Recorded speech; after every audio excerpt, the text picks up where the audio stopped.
Hey guys, it's me again. Your on again, off again YouTube subscription. Been gone for about 2 weeks now. And I believe the last video I made was the I'm trying to get a date video. And I thought I'd update y'all about my life because I've had a very exciting couple weeks, and some good, some bad, some really good. And I figured it was time I just give the internet a little update here, because I haven't really even been talking on my blog about it. Just been MIA from the internet. First of all, on the dating front, I set a timer for an hour every single day for a week, and I got myself a date. It's a man. He's a comedian. Had an interest in weird religious cults. You know, shit I'm into. And we set up a coffee date together at a local coffee shop.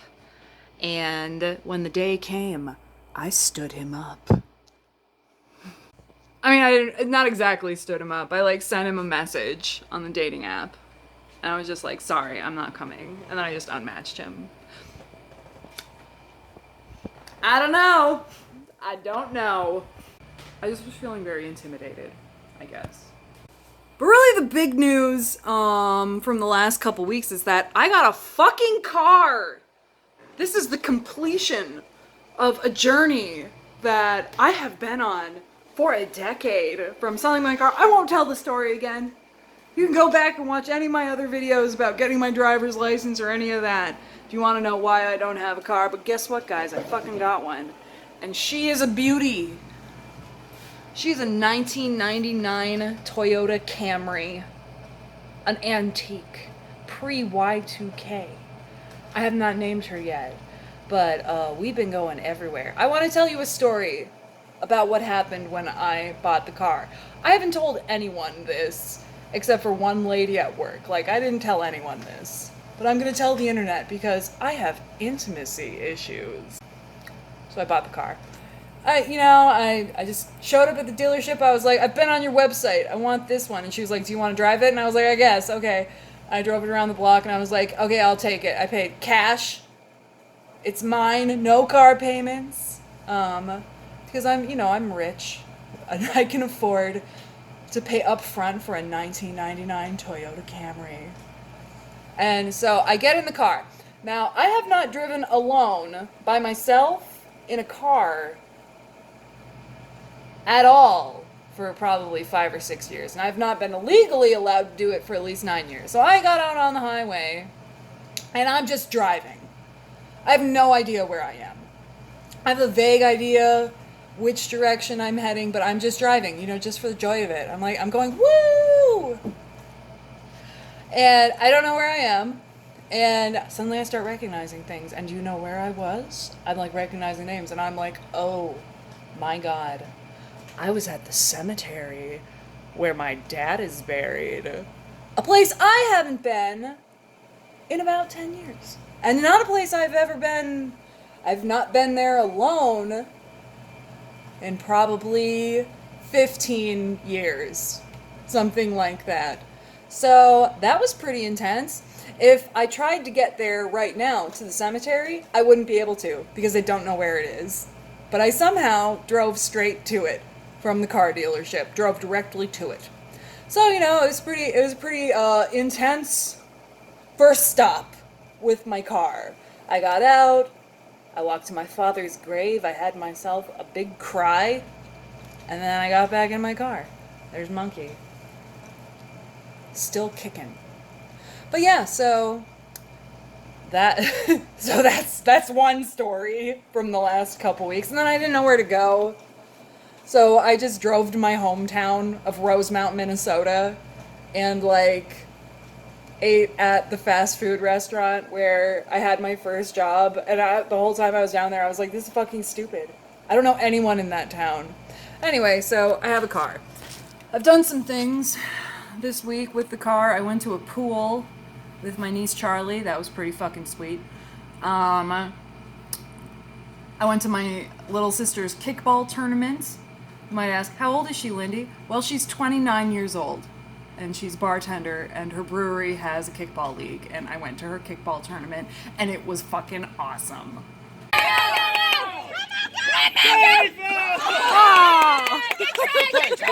And I would have never got there if it weren't for the car. That's what I'm feeling like. I feel like I never want to stop driving. I went to the grocery store yesterday. I went to Target. I'm trying to get this boy in the background.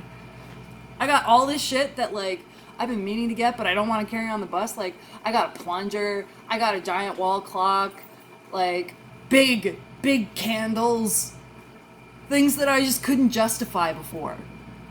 You know? But then, now here's my story. Here's my story about today. Last night, something real fucked up happened. And I'm using kind of like a joke voice on that, but it was sincerely something very fucked up happened last night. So, and let me start off this story, and I haven't told anyone this story, not a single person, no one, this story. So, let me start the story by saying no one died, okay, because it is a very scary story, and I just don't want to startle anyone, so no one died, okay? Last night, I am sitting on the couch back there. That is a watermelon on my table. Guess where I got it? At the grocery store. And I drove it to my house in my car. Okay, last night I was laying on the couch, just dicking around on the internet. And I hear a siren, not unusual. I live near a hospital. I live in kind of a nasty part of town. So there's a lot of sirens around here. And there's a siren and it's like, whatever, and it's going by and it's like going right past my window. And I hear this horrible crunch noise outside, like a car accident, you know? And there's a big commotion. So I run to the window to see what happened. I'm telling you, this is a fucked up story. It's a fucked up story. If you don't want to hear a fucked up story, you can leave now. Okay. I got to the window, and there was a little kid in the middle of the road, like all crumpled up and shit. And I'm not, there's no joke coming. This is just a really horrible thing that happened. I guess he got hit by a car. And when I say a little kid, I mean like a kindergartner. Like he was like 4 or 5 years old. Horrible. Just horrible. And what a week for it to happen, you know? And luckily, the siren that I heard before the kid got hit, I was hearing the siren, then I heard the crunch. It just so happened to be an ambulance driving by at the time of this accident. It was driving by with his lights on, immediately stopped. They were with the kid in less than a minute. I mean, and he was conscious, he seemed like he was gonna make it, he didn't get run over. I think he, like, bounced off the hood or something, but, like, it was so fucked up. It was so fucked up. And, like, it was just, it's one of the worst things that I've never seen someone who got hit by a car before, like, and it was a kid, it was a little kid, and there were, like, all these other little kids there, too. It was fucking terrible. And it just, like, it just threw, of course, it just threw, like, my fight or flight response into just just crazy spiral. So I was up all night. And, this morning at work, oh my god, I had a flashback at work this morning. I didn't get enough sleep. I got up, I started drinking coffee, I went to work, not even like an hour into work, I had to go to this meeting, and I was thinking about this car accident that I saw, and there was like an awkward silence in the meeting, and just that awkward silence. So I've talked about this in my other videos about my mental health. I think I mentioned it in the video where I talk about going to the mental hospital, about that I have different paranoias, right? And a consistent paranoia that I've had for the past decade or so is something I call broadcast paranoia, which is, it's like classic people are reading my mind's paranoia, but like with a weird twist where my paranoia is that I've been saying my thoughts out loud and everybody heard them, but I don't know that I've been saying them out loud. And no one will tell me that I've been talking out loud because they know that I'm crazy and they don't want to, and they feel sorry for me, right? Or I've offended them somehow. And for a really long time, of course it was more frequent that this would happen when I would smoke weed, you know, but I haven't smoked weed in like months. I mean, except for a couple times, like just out at the bar or whatever. But like, I don't smoke weed anymore. And so there's this awkward silence at the meeting. I'm thinking about this car accident, and all of a sudden it was just like, boom, flashback time. So I'm like,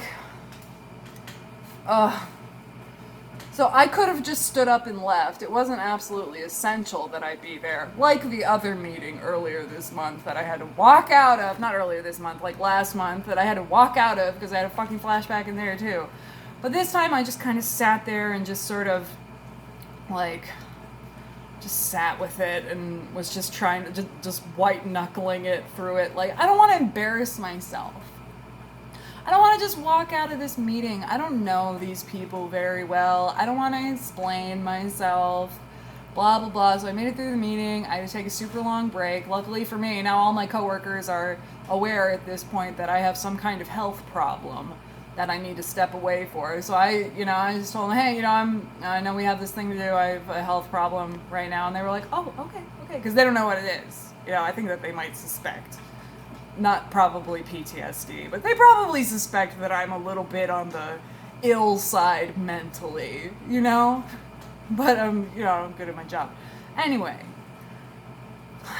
so I had to spend like 4 hours this morning, like from 10 to 2, just talking myself down from having this insane paranoid fear that people can tell what's going on inside of my mind and I can't stop them.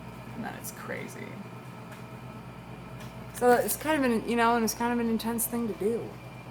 To have to talk yourself down from that. And I'm talking, like, my body is just, I was so off kilter, like, and just the intensity of the emotion that I was feeling. Like, if anyone has read Pete Walker's books about complex PTSD, this is what's called an emotional flashback, where, like a traditional, when people think of a PTSD flashback, it's like a full immersion, hallucination experience. But an emotional flashback is where you get stuck in an emotional response that's related to trauma. And this emotional response was very much a flight response. I wanted to run away. And I was scared and just like feeling pretty much just humiliated by my own disability, basically. So that's fun. So that's cute. So that was my Wednesday. I still have a car. But yeah, goddamn, today sucked. Today really sucked. And it super sucks because I actually have been like having a really good week because like I have the car, I've been able to do a lot of things. There's a little bit of, there's some feelings like wow, my life is changing. And wow, I can do things that I haven't been able to do in pretty much my entire adult life. And I guess that's where I'm at right now. You want to see me do some dishes? Great. See, this is no fucking good. This is no good right here. It's a lot better. I bought a bunch of new stuff and I want to show you some of it. The first thing I bought when I got a car is a breathalyzer because I don't know what a regular amount of drunk feels like, and I am not stupid.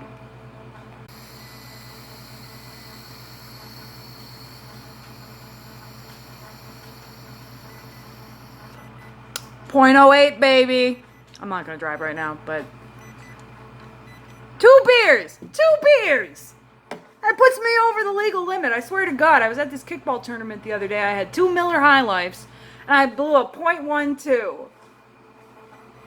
I'm a tank. I don't even understand how that works. I also bought some new dishware. This is a lovely pitcher. True story, I bought this the other day. I came home. I've been binge watching True Blood to get over my Game of Thrones hangover. And they were using this exact fucking pitcher in one of the scenes, except it had orange juice in it, and I've been using it to make cold pressed coffee. I also got this nice little thermos to keep my cold pressed coffee in. And then I bought this lovely little metal cup, which I drink my coffee in the morning. And I guess that's pretty much what I have to say right now. I mean, I'm kind of at the point I always am, when I start making videos, and also in life in general, where I'm just like, wow, it's been kind of intense. And maybe I need to slow things down for a few days. And so this is my video to say, I swear, this time I'm gonna slow things down. Starting by quitting smoking cigarettes, guys. See you in my next one. Bye.